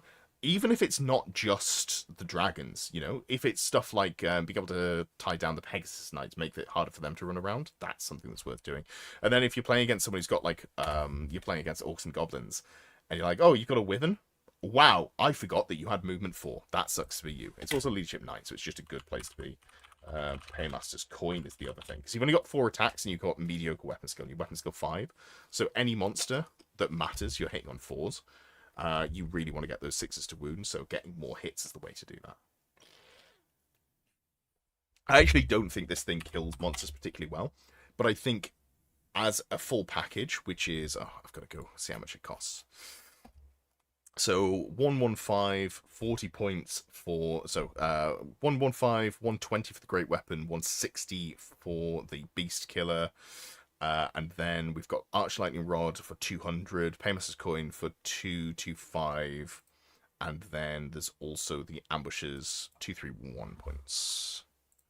Cool. 231 points. Which then, if we add those all together, 285, 280, 196, 231 is 992 points. Comes in at under 1,000, and it has a little bit of everything. And that was kind of as far as I got, although I didn't have it quite as neatly mapped out here. I think this is where we want to go to Iron Guts Star. Because obviously the 3 characters are going to go in the Iron Guts. How big do you want to go? I actually don't know how big you want to go with the Iron Guts. I feel like you want to go 7. But I'm open to changing that. Full command. We want to give them a magic banner. Monster Hunter Tapestry, I think, is the best one to go for. I know the Dragonhide banner is really solid in terms of the now it doesn't. It's now that Numbing Chill doesn't give you -1 to be hit. I'm less excited about that. If you could stack back when you could stack that with Glittering Robes, I thought that was probably going to be like a heinous problem, but now I probably don't care. So Monster Hunter Tapestry is probably just the correct thing to go for. And how many points are there? They're 39 points each. Full command, and the magic items, that's it. So the Gutlord we want to give... This is why we don't care about it. Yeah, there we go. Fistful of Laurels. So you get to reroll 1 break test. It's not as much as rerolling every break test, but 1 will probably do. Fistful of Laurels. Cool. So how many points does that come to? Because they're 39 points each, right? I think... Is that what it said? No Cannibal Totem. I like the Cannibal Totem. The regen's cool. But the problem is you pursue less far. And when you're trying to score points with this unit, I don't think that works. Let's catch up on messages. Because I was on a roll. Toothcracker being good. Dragons being bad for ogres. Make illusion very, very good. Also run mine with sort of my spelling hacks. Nice, Chalice. No Gut Sickle. It is good. Like, Grut Sickle is good, but I feel like what I managed to fit on that caster was more valuable in terms of, like, shutting down the casting instead of going for, like, the additional. I feel like Dragons are scared of that unit. He wants to get challenged by that tyrant. Exactly. Without Monster Hunters, I think you die too quickly if you don't have the anti-stomp banner, because the tyrants are actually not that tanky. It's got a 5-up armor save and a 5-up ward save, so it dies to stomps, unfortunately. Whereas if you don't get stomped, you probably manage to get the second round of attacks off with -1 to hit. If we're averaging like a Chaos Lord with a Chaos Dragon and an Exalted Champion with Great Weapon, that's 10 attacks hitting on 4s, Strength 7, so 2s. But then the ward save, there's a chance that you die on the second round of attacks. But with stomps, you definitely die before you get around your second round of attacks. Yeah, anyway, sorry. What was I doing? Let's go back to Iron Guts. So Iron Guts are 39 points. So we're looking for those plus 21 for the Iron Guts, which is 294, plus the 15 points for the Fistful of Laurels and the Monster Hunter Tapestry as well. 334. The other thing is with the Monster Hunter Tapestry, it means that you can't just like double park dragons into it and auto win. My tyrant would be T7 with Sickle and Toothcracker. Right, yeah. I think this version doesn't take any of the Guts more spells, unfortunately. I just don't have the space for it. Also, T7 is not as safe as you feel like it is. As someone who's been playing a lot of Chaos Dwarves recently, being wounded on 4s is a little bit, yeah, it's a little bit rough. Because it can just spike either way, is what I mean. Especially when you haven't got great saves. So, what were we doing? So, got 7 of them, 334 points. We should probably give them the Lookout Nobbler and Veteran as well. Look out. Oh no, I should type it. Look, because I'm going to submit this. Noblar, and also veteran, which is plus 5 points and then plus 14 points. So that is 359, I think it was. Oh, and I need to calculate this one because I'm losing the plot here. So 39 plus 39 times 7 plus 21 plus 15 plus 25 plus 14 plus 5. 353. Nice, I was off. I want to make sure I get that right because I'm submitting this one. So here, Chaos Dwarves just landed in Vegas and tuned in. Sorry, buddy. I was just talking about T7 as opposed to talking about Chaos Dwarves. Swirling Winds, banner against all the shooting. Like, theoretically, but I've got, in the unit, I've got the, I've got Oaken Shield here for 5 ward save, and then I've got the Glittering Robes here for the -1 to hit. Or, you know, you don't have to take Glittering Robes. You can also go for the regen or the ward, the plus toughness spell, depending on what you think is most valuable. Don't forget 120 Noblars. I think that is a very fair shout. Because I think what we probably want to do, 353 for 7 Iron Guts feels pretty good. So then we're going to go 14 Noblars. You're the expert here, Paul. Is 40 unnecessary? Do we just go 30 Noblars? Cauldron not an option for regeneration. It's too inconsistent. You can't use it in combat. I don't like it. But also we're like maxed out on points here in terms of fitting in. So we'd have to drop. I mean, we could drop Paymaster's Coin without too much worry. But it also puts you on a weird size base, so you don't fit in the unit properly, and then you have to sit off on the side. 30, you would say. Cool. I'll take your word on that one. So Nobblers are nope. Those are the wrong ones. Where the hell have the Nobblers gone? Have they just disappeared? Do Nobblers not exist? Am I doing a dumb? Here we go. Oh, yeah, Nobbler Fighters, 2 points per model, and then it's a unit champion for 5 points. So, I mean, we just go. Oh, I'm a muppet. I've formatted this different to how I was wondering why it looked weird. So 7 I got 353 points. That's what I was looking for. Boom. Hey John, how you doing? If the tyrant was rolling stupidity in the veteran Iron Gut unit, would he get a vet reroll for the test? Unfortunately not. It's funny you ask that, because the veterans on Iron Guts is the first place that I learned that this rule doesn't apply to the character, because I wanted to use it with the Butcher's Cauldron back, 2 years ago now. Probably, not far off 2 years to the day. Actually, it was probably around, maybe it was February or March that I was looking at that as a thing. Unfortunately not, though. 65. I hadn't even got to the maths bit, but you know that number locked and loaded. So we're looking for Groin Biter. I think that's the...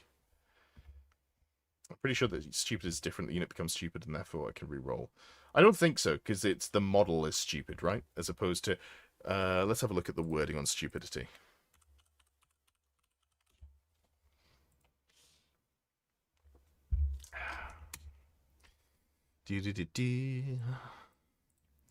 But the unit's not stupid, it's the character stupid. A unit amount that doesn't have the special becomes... Oh, maybe actually. Stupidity is contagious. Oh, actually. Ooh, good shout, Chelos. Actually, yeah, I guess maybe it does. Okay. I'm gonna say you guys have convinced me that it does work, but also I'm gonna double check that one before I do anything with it. So, fair. Thanks for the correction. What was I checking? It is called Groinbiter. Yeah, I just wanted to make sure I got it correct, because that's very important. So, Groinbiter, and we're just going 4 units of this, right? I mean, it's hard to argue with. 353 plus... This is so lazy. I've just put this into a calculator. I should have just done the maths. 613. That feels fine, honestly. Like, I know we're above on core, but... Oh, is that excessive, though? Because we still need a unit of...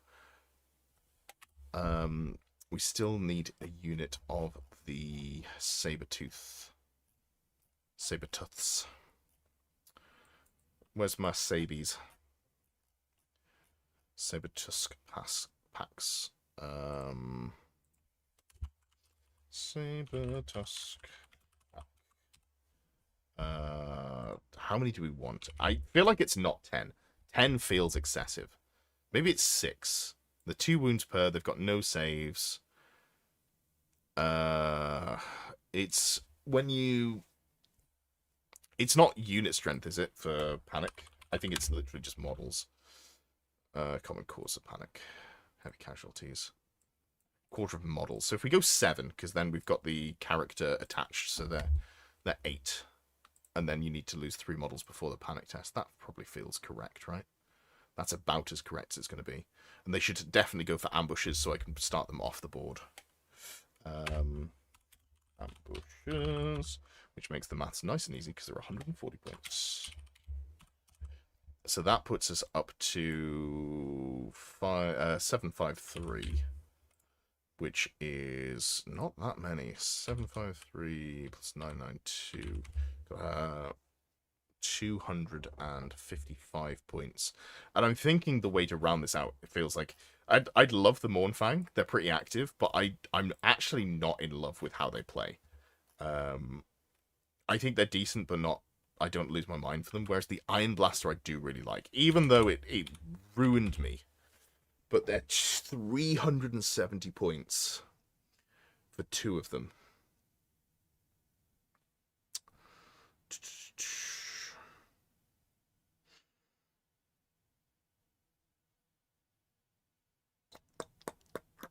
Okay, so Iron Blaster. Is there a way to fit 2 Iron Blasters in? Iron Blaster.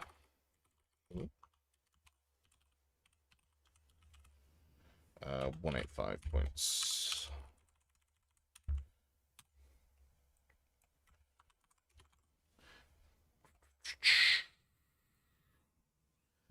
And this is special.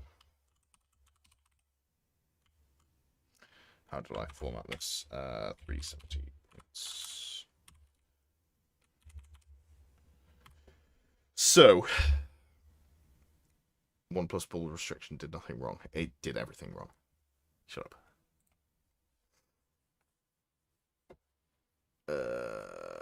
Iron Blast is worth a punt now with the new misfire table. I didn't even remember there was a new misfire table. What was the... Hold on.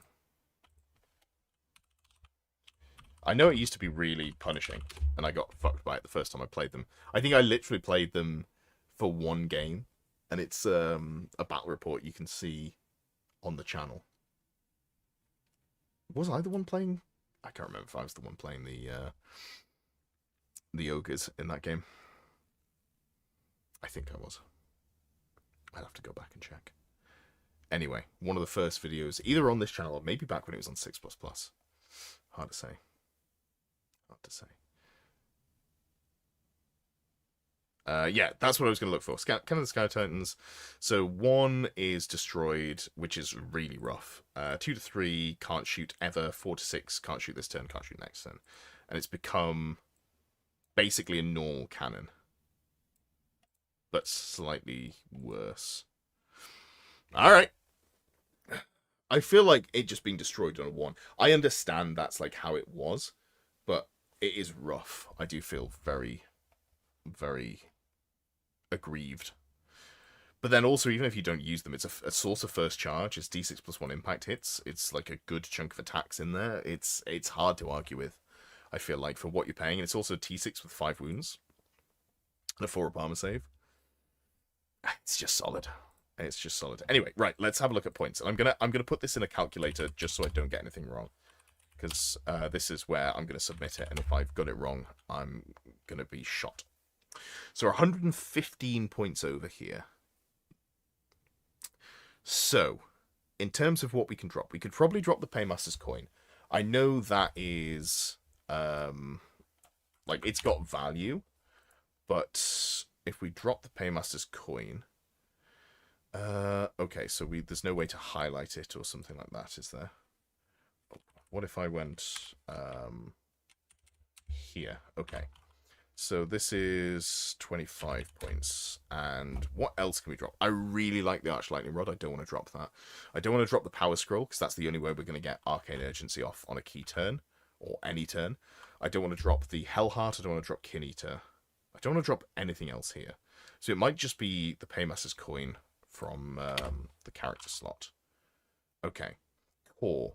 We could probably drop at 1 unit of Groinbiters. I know they work best in pairs, but 1 unit can just sit on an objective and the other 2 can just go forwards. What does the Prank Cannon bring? What the list need? So this is like Exiles, Remy. So I've got the big unit that wants to do all the value, but I've also got shooting to make the opponent come towards me.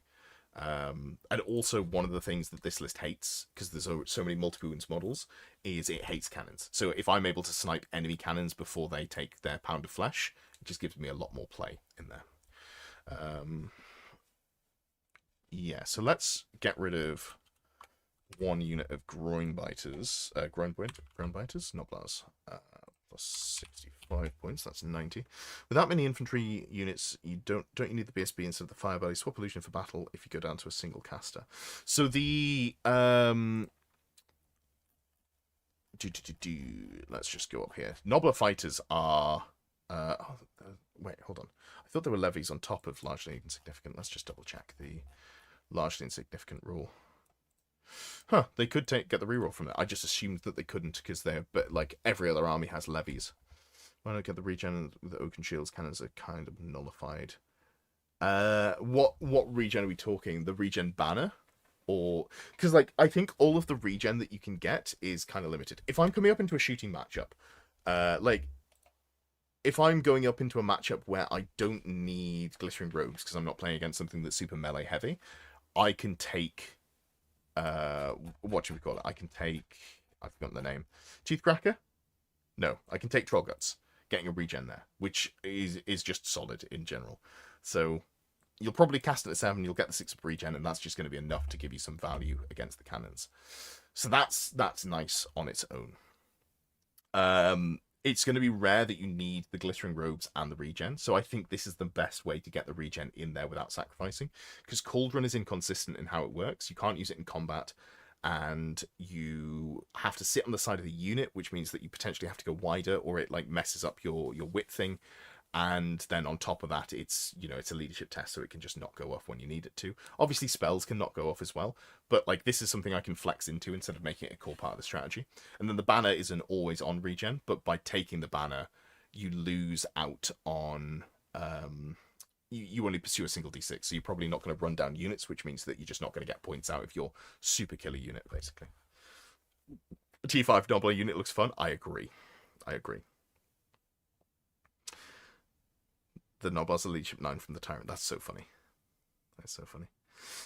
So John, so basically the reason that I've gone for not the BSB is I really like the double wizard. I think it gets a lot of value for like durability. You get a lot out of the theoretical, this wizard here is providing the rerolls to Panic and Rally with Kinita.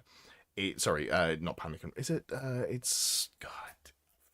There's so many different courses of psychology in this goddamn game. Yeah, Panic and Rally was correct. So Panic and Rally on the Slaughtermaster, which is already pretty decent.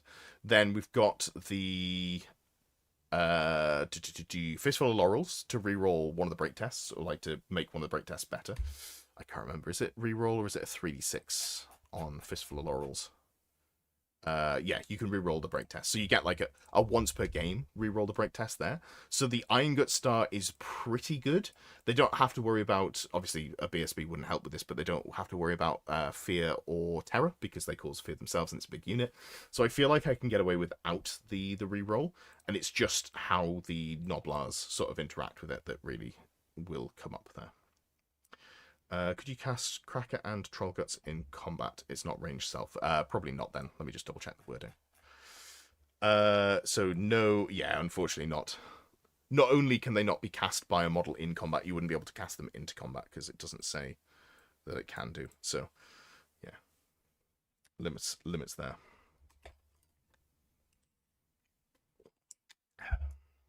Ideally, the Nobbler's Saber Tusk would be there to help with running down enemies before. Yeah. So that would be nice to have, but also I think just having the unit be able to do its own thing and then not need to be supported by, the Sabertusks want to be with the Hunter off doing, either coming in for a flank charge and adding some combat res that way, or trying to like hunt down things on its own in the back line with Swift Stride. I don't really want to have to tie that unit to my big tanky Death Star, if I can avoid it.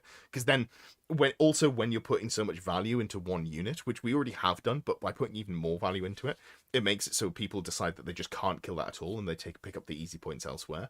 So that means the Hunter's just going to definitely be focused as opposed to anything else. I think this is the issue of the true Death Stars as opposed to the Stonehorde Tyrant and just a big gut block with the Wizard. That one can take Cannibal and be an anvil that still scares many things. Yeah. I think you could definitely do that, and you can. The problem I have with the monster characters is typically you want to run them in duos, and I don't see a way to run 2 monster characters for ogres while still feeling good about what you're doing with the rest of the list. That's the big downside. Maybe I'm just like too twin dragon brained to have considered, running a single Stonehorn, but yeah. Cool. So like let's tweak these points and then we'll submit this list for the event that the submission was yesterday. But they haven't done the pairings yet, so screw them, as they say in the business. So we needed 115 points, and between this unit here and this here, we have shaved 90 points. This takes us down to 06, and this takes us down to 67. Yep, and then here we've lost 65 points, so we're going down to, oh my god, my brain, 88? 688. Cool, let me just do the maths on that and make sure that I'm not stupid. 688 plus 967 plus 370. Yep, that is correct. So we're still 25 points over, which it, like, Sabertusks and a 5-point upgrade. What event are you up to? This is the Open Order Summer Sesh, which is an event being run by some of my channel members through the Discord, which is fun. They did a good job with it last time. They're doing a good job with it this time. Dropping Noblars down to 3 units of 21 with champ probably frees up enough points for 2 cannons. Yeah, I think I want to keep them bigger.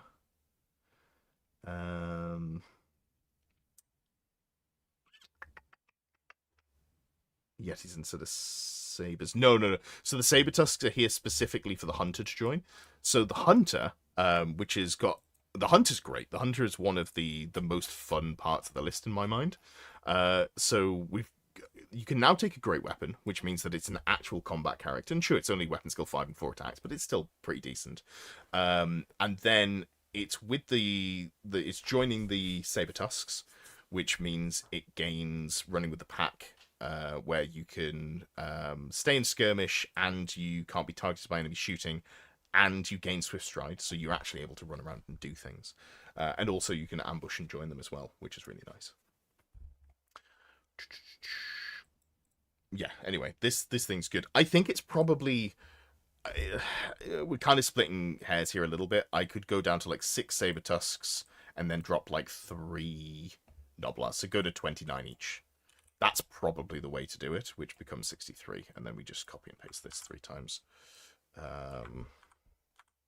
Like that. And that has shaved us 26 points, which puts us down to 62, which makes the list legal. I think we can just submit this. I think this looks like a fun list to go for. So just as one last quick run through. Oh, you can't see the bottom of the screen. Hold on, let me just add some spaces so I can scroll down. There are Iron Blasters on there. I forgot that I had it cropped so that it was nice and big as opposed to anything else. So if we enter here, we got the Tenderizer Wallcrosser character. We're leading on the Firebelly for a ward save, so it's inherently a little bit risky, but, let's get to it. Slaughtermaster for making opponents miscast on any double once per game, getting basically the BSB rerolls, the magic resist 2, and also level 4 illusion caster is just strong. Hunter with Beast Killer for the killing blow to make people scared and position poorly. Ambushes, so you can play in the backfield if you need to. Arch Lightning Rod, just good for shutting down flyers. Iron Gut Star, 10 models by the time you added all the characters. 3 into 29 Noblars, 6 Saber Tusks to the Hunter to join the Hunter 2, and then 2 Iron Blasters. This looks like a list to me. This looks like a list. Arch Lightning Rod on a unit that wants to ambush feels awkward, but I'm causing dissent. No, I agree, but the I think it's fine, because if my opponent is running dragons, I probably start it on the board. Like, anytime I've got something that I want to shut down, this unit is really happy to be just getting into the mix. Where I like ambush is if I'm going, oh, I want to drop my drops a little bit, although actually I've got a lot of drops, so maybe it doesn't matter. But also, if I'm playing against a shooting list or something like that, I can play a little bit cagey for the first couple of turns, and then, you know, roll to see if I come out. If I come out in turn 2, push up the board aggressively, have the Hunter in the back lines with its retinue of 6 Saber Tusks, which is 12 wounds that you're going to be able to you know, struggle to shoot through. Why not the Frosty Banner? It doesn't give -1 to hit anymore, and it's 75 points. It's really expensive. It gives -1 weapon skill now, and strikes last. And as Val pointed out in his wording, strikes last is kind of just cheeks. You know, it's all great weapons. So the best case scenario is in subsequent rounds of combat, we're striking at the same time.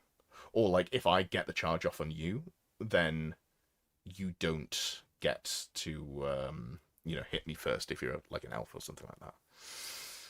Does the Hunter come with Vanguard Scout naturally if you don't want to ambush? I think it comes with Vanguard. Yeah, so we've got Vanguard here. And then the...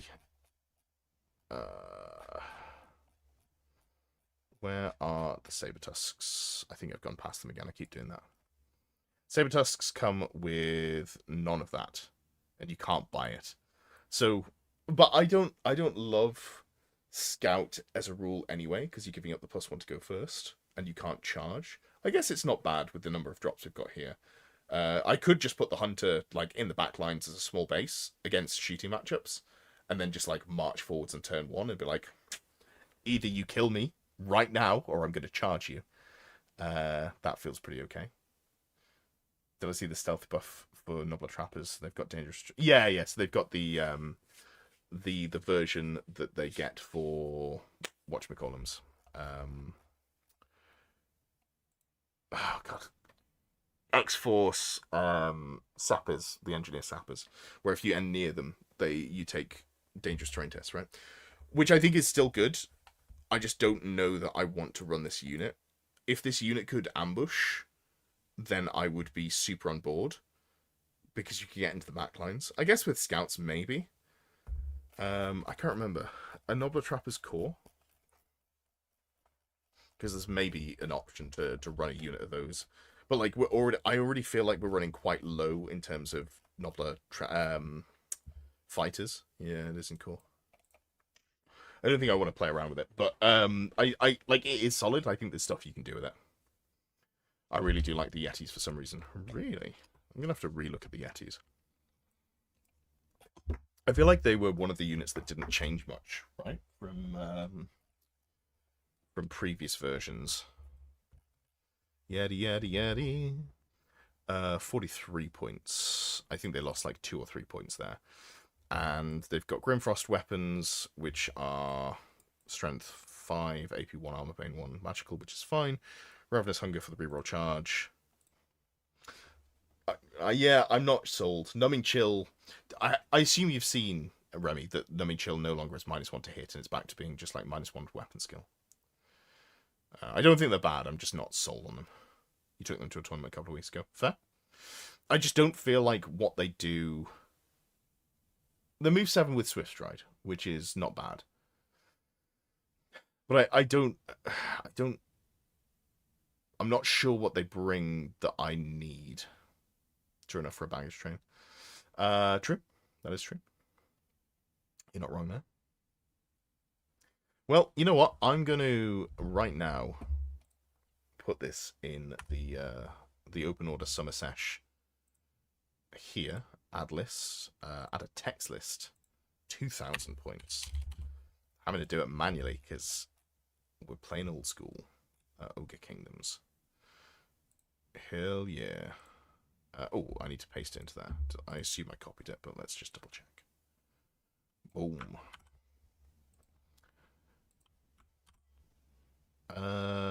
Cool.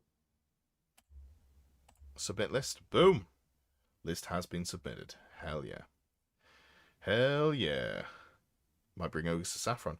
That'd be cool. That'd be cool. I'd love to see what you do with them. Cool. All right. Well, I think this has been great. It's been a lovely chat. Again, I'm enjoying the last 2 weeks. We've had streams that have been very Friday night stream energy.